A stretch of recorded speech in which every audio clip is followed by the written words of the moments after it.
ആലപ്പുഴയിൽ ബെവ്കോ ഔട്ട്ലെറ്റിൽ മദ്യം വാങ്ങാൻ ക്യൂ നിൽക്കുന്നതിനെ ചൊല്ലിയുണ്ടായ തർക്കത്തിൽ ഒരാൾക്ക് കുത്തേറ്റു. കളരിക്കൽ സ്വദേശിയായ റാഫിക്കാണ് കഴുത്തിന് കുത്തേറ്റത്. പിച്ചു അയ്യർ ജംഗ്ഷന് സമീപത്തെ ബെവ്കോ ഔട്ട്ലെറ്റിലാണ് സംഭവം. രഘുനാഥ് നാരായണൻ വിവരങ്ങളുമായി നമുക്കൊപ്പം ചേരുന്നുണ്ട്. രഘു, ഇയാളുടെ ആരോഗ്യാവസ്ഥ എങ്ങനെയാണ്?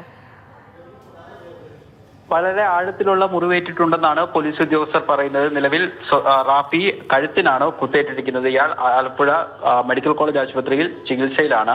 റാഫിയെ കുത്തിയ ആളും സംഭവ സ്ഥലത്ത് നിന്ന് നേരെ പോയത് പോലീസ് സ്റ്റേഷനിലേക്കാണ്, സൗത്ത് പോലീസ് സ്റ്റേഷനിലേക്കാണ്. വിനോദ് എന്നാണ് ഇയാളുടെ പേര്.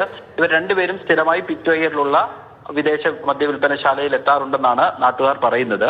അവിടെ വെച്ച് ഇന്ന് വൈകുന്നേരം 5 മണിയോടുകൂടി ക്യൂ നിൽക്കുന്നതിനെ ചൊല്ലി ഇരുവരും തമ്മിൽ തർക്കമുണ്ടായി. ഇതിനിടെ വിനോദ് കയ്യിലുണ്ടായിരുന്ന ബിയർ കുപ്പി പൊട്ടിച്ചാണ് ഇയാളെ കുത്തിയത്. വളരെ ചോര വാർന്ന നിലയിൽ ഉടൻ തന്നെ അവിടെ ഉണ്ടായിരുന്നവർ സമീപത്തെ ജനറൽ ആശുപത്രിയിലും പിന്നീട് മണ്ഡലം മെഡിക്കൽ കോളേജ് ആശുപത്രിയിലേക്ക് മാറ്റുകയായിരുന്നു. ശരി.